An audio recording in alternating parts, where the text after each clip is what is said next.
hija dbatija li normalment toħroġ ħafna fil-momenti ta' talb. Meta inti tmur titlob, meta inti tmur quddiem Ġesu l-maħbub ta' qalbek fl-Ewkaristija u donnok qiegħed quddiem ġebla, donnok qiegħed quddiem il-ħbaħ, ix-xejn. Donnu Alla fejn telaq, Alla fejn inħeba. U fuq dan li qegħdin nitkellmu, mhux fuq konsegwenzi li neħtlu fihom minħabba d-nubit tagħna, nuqqasijiet tagħna. Imma meta Alla min-naħa tiegħu ikun qed jintervjeni huwa biex lilna jgħaddina minn dan id-dlam. U qed nagħmel enfasi fuq dil ħaġa biex nifhmu li hija l-azzjoni ta' Alla, hija l-ħidma ta' Alla f'dawn il-mumenti li jkun hu qiegħed jaħdem. Inħobb ngħid li Alla huwa d-dawl li jdallam. Iva, qed tisma' nisew. Meċ Alla huwa d-dawl li jdawwal. Alla huwa d-dawl li jdallam. Għaliex?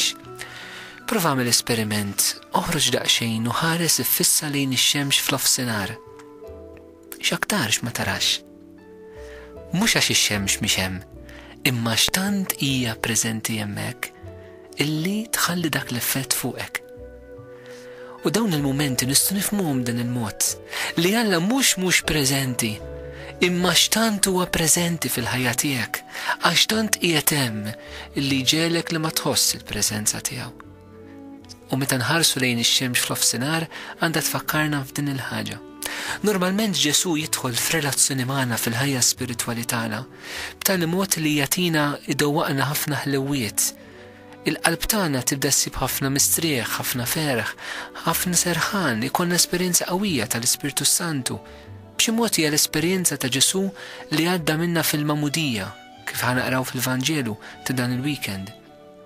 Però naraw li Ġesu mbagħad kien meħud mill-Ispirtu jgħidilna Salluqa, mhux Ġesu mar imma l-Ispirtu ħadu, mar fid-deżert. Għaliex? Għax huwa l-Ispirtu li qed idaħħlu. Bħalma huwa l-Ispirtu qaddis li lilna wkoll iddaħħalna f'din il-fażi partikolari tal-ħajja spiritwali tagħna fejn għaddu minn mument ta' dlam. Però jridu nibqgħu narfu li hija l-ħidma ta' Alla. Kemm importanti li narfuha, għax naraw li f'dak id-dlam hija hemm Alla li qiegħed jaħdem u l-Ispirtu Santu li jħodna. U naraw Ġesu kif ħareġ minn dan id-deżert imbagħad. Salluqa jgħidilna li Ġesu ħareġ minnu ġilura fil-qawwa tal-Ispirtu Santu. Mela seħħ xi ħaġa li Ġesu mar fil-preżenza tal-Ispirtu, però ġilura fil-qawwa tal-Ispirtu u mbagħad seta' jkompli jwettaq il-missjoni tiegħu. Donnu Alla l-imbierek qabel ma jafdanna missjoni partikolari x'namlu. M'hemmx għalfejn tkun missjoni kbira, anke l-missjoni ċkejknin tal-ħajja ta' kuljum, imma biex nagħmluhom bl-imħabba perfetta, irid jgħaddina minn mument ta' dlam, minn mument fejn ma nħossux il-preżenza tiegħu, ħalli hemmhekk nikbru fil-qawwa tal-Ispirtu Santu. Allura Alla x'ikun qed jagħmel dak il-ħin fil-ħajja tagħna? X'ikun qed jagħmel il-mulej dak il-ħin fil-ħajja tiegħek? Alla jkun qiegħed jibdlek. Ma nafx jekk qaċrajtu Caterpillar, id-dudu tal-ħarir. Id-dudu tal-ħarir, hekk dinna darba niftakar kien laqatni kont l-isptar ta' operazzjoni f'Saqajja, u niftakar kien hemm raġel anzjan mis-Siġġiewi ta' 81 sena li kien bidwi, u kien qed jgħidli din ħaġa, għalli fader, għalli jien meraviljani, id-dudu tal-ħarir, il-qabel kien jitkaxkar mal-art. Imma mbagħad, meta jagħmel ċertu żmien fil-fosqa joħroġ itir. Għallu fader taf kemm jgħaddi minn dbatija d-dudu tal-ħarir meta jkun fil-fosqa. Jgħaddi mu momenti jibsa, hekk ta' spasms u contractions, però hemmhekk jibda jitbiddel. Minn xi ħadd li kien jitkaxkar joħroġ minn dik l-esperjenza xi ħadd li jtiru jola l fuq. U propju dak li Alla jkun qed jagħmel f'dawk il-momenti fejn qiegħed hemm u ma nħossux il-preżenza tiegħu. Lilna jkun qed jibdilna. Lili u lilek ikun irid jagħmilna nies ġodda, nies differenti. U allura huwa worth it li aħna ngħaddu minn dawn il-mument. U Alla fiex ikun qed jibdilna? Ikun qed jibdilna fil-moħħ tagħna, fil-qalb tagħna u fl-imġiba tagħna. F'kelma waħda jkun iridna nies li naħsbu aktar bil-moħħ ta' Ġesu. Iridna nies li nħobbu aktar bil-qalb ta' Ġesu. Iridna nies li l-karattru tagħna, l-imġiba tagħna tkun aktar dik ta' Kristu. Hija din l-esperjenza li Santa Teresa għaddit minna minn dak li qrajna.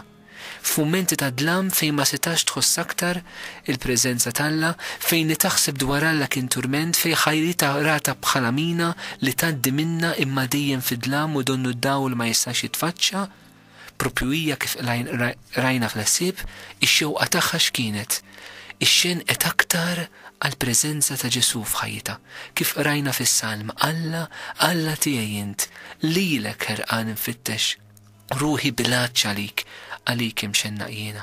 Iva, il-mulej jinħeba biex jiġielek tixtiequ, il-mulej jinħeba biex jiġielek tfittxu, il-mulej jinħeba biex jurik li mingħajru int tassew ma tista' tagħmel xejn. U Alla mhux biss isaffina fl-imħabba, imma anke jsaffina fid-doni li jkun tagħna. Għaliex ħafna drabi t-talenti li Alla jagħtina nibdew billi nużawhom verament tal-glorja tiegħu. Imma jista' jkun li jasal mument fejn dawk id-doni nibdew inċabsuhom mal-glorja tagħna, inċabsuhom mal-egoiżmu tagħna. U allura l-mulej jinħeba biex aħna nfittxuh għalih innifsu u mhux għall-mod kif ikun qiegħed jużana.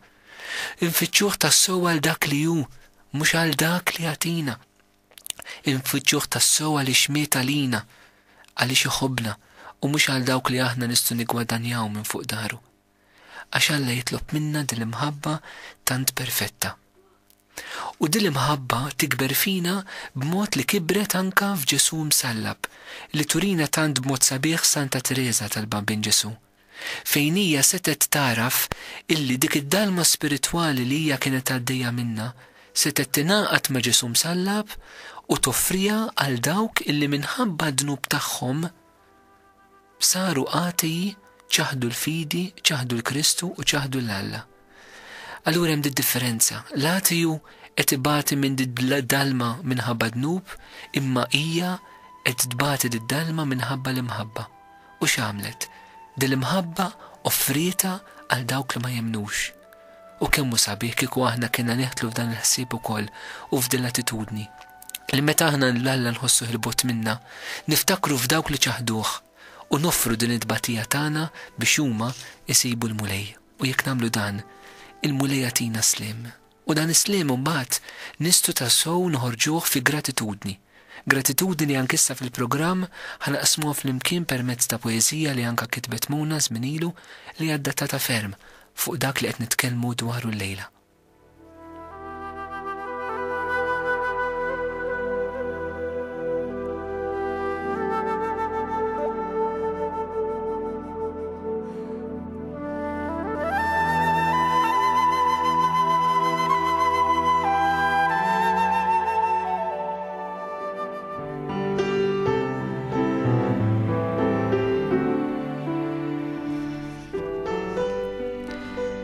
Fi żmien bla problemi jew ħsibijiet, meta nħossni sewwa għax ma jkollix inkwiet, meta naċċetta l-istorbju u nkun nieqsa mill-kwiet, ħajti ir-rotta mingħajrek tkun reġgħet bdiet. Bla ma nkun indunajt, it-triq tan-niżla nkun qbadt erġajt. Ġirja sfrenata li meta nħares lura tħallini skantata. Bil-mod il-mod nerġa' ninġibet il-bot. Bla ma ninduna inneħħi saqajja mis-sot. Nibda naħseb li inkapaċi, għandi l-ħila li wkoll waħdi nsib il-paċi. Ninsa li kull nifs u kollox f'ħajti huwa biżgrazzja li inti tajtni.